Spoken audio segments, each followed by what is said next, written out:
من زنا نمیکنم، من فقط تماشا میکنم.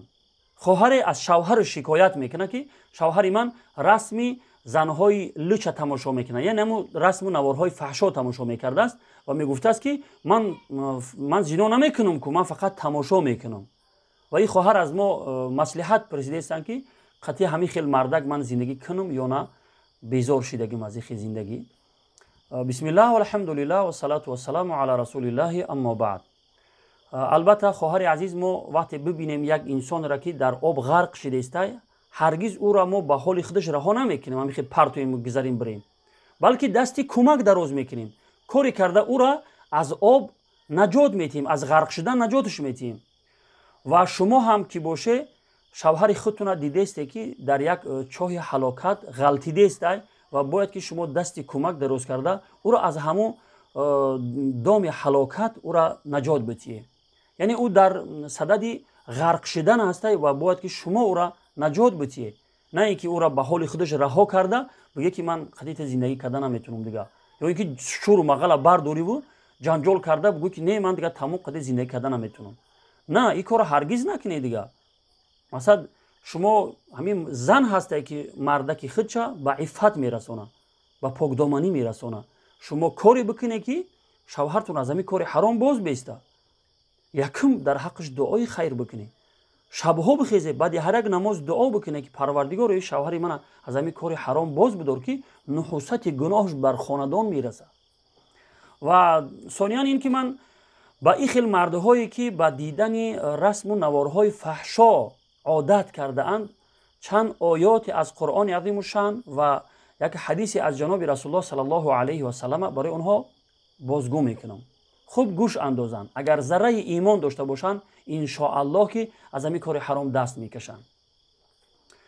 اولا اینکه جناب رسول الله صلی الله علیه و سلم در حدیثی که او را بخاری و مسلم روایت میکنن میفرماید العینان تزنیان و زناهما النظر، و دو چشم هم زنا میکنه و زنای او دو چشم نظر کردن است.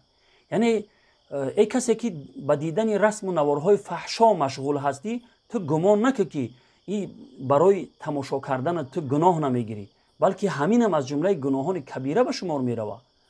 جناب رسول الله صلی الله علیه و سلم میفرماید که دو چشم هم زنا میکنه و زنای این دو چشم نظر کردن است. روایت بخاری و مسلم است. خب و دیگر اینکه همین چشم، گوش، دست، پا، تمام بدن انسان بر علیه خود انسان در روز قیامت گواهی میتیه. یعنی همون دو چشمی که با او دو چشم تو مثلا نوار فحشا تماشا میکنی، رسم زنهای لچ تماشا میکنی، همین چشم بر علیه خودت گواهی میتیه. الله رب العالمین در چند آیت میفرماید که دست و زبان، چشم و گوش، تمام بدن انسان گواهی میتیه. از جمله در سوره نور الله رب العالمین میفرماید یوم تشهد علیهم السنتهم و ایدیهم و ارجلهم بما كانوا یعملون. روز قیامت روزی است که بر علیه خود انسان زبانش، دستش، پاهاش با آن چیزی که در دنیا عمل کرده بود گواهی میتیه. پس وای بر حال تو که در روز قیامت همون چشمات بر علیه تو گواهی بتیه. و دیگر آیات فصیله در خداوند میفرماید حتی اذا ما جاءوها شهد علیهم سمعهم و ابصارهم و جلودهم بما كانوا یعملون. سبحان الله. نگاه کنید، روز قیامت وقتی که اونها میبیاین گواهی میدهد بر علیه اونها گوشهاشون، چشمهاشون، پوستهاشون با اون چیزی که در دنیا عمل میکردن. یعنی به همون کارهایی که در دنیا عمل میکردن چشمهاشون، گوشهاشون، پوستهای بدنشون حتی بر علیه اونها گواهی میتیه.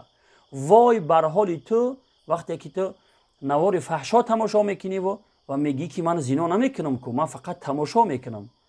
نتیجه تماشا کردن تا نگاه کو که الله رب العالمین میفرماید که همین چشمهای تو بر علیه تو گواهی میتیه. پس در آن روز تو یگان عذری بیان کردن نمیتوانی. و دیگر این که الله رب العالمین در قرآن میفرماید ما اصابکم من مصیبت فبما کسبت ایدیکم. هر بلا و مصیبت و سختی که بر سر شما میبیاید به سبب همون گناهایی است که شما انجامش میدید. وقتی که در پنهانی میری از همسرت بجایی навори фаҳшо тамошо мекунӣ, расму наворҳои зишта фаҳшоро тамошо мекунӣ, ира будон ки дар рӯзи қиёмат ҳамун даст, ҳамун чилик, ҳамун чашмҳо, ҳамун гӯшҳо, ҳамун пӯсти баданат, поҳот бар алайҳи ту гувоҳӣ метиҳанд. ира фаромӯш накун. ва ягон узре баён карда ҳам наметавонӣ ту, чунки дар ӯ рӯз дар даҳани ту муҳр зада мешавад ки ту узр баён карда наметавонӣ дига. Фақат ҳамин дасту поҳот, чашмҳот бар алайҳи ту гувоҳӣ метиҳанд. аз Аллоҳ битарс. ира яқин будон ки вақте ки навори фаҳшо мебинӣ, интизор шав ки нуҳусати ҳамин гуноҳ кадом рӯзе бар болои хонадонет мебиёяд. ира фаромӯш накун ки ба сурати балову мусибатҳо бар сарат мебиёяд.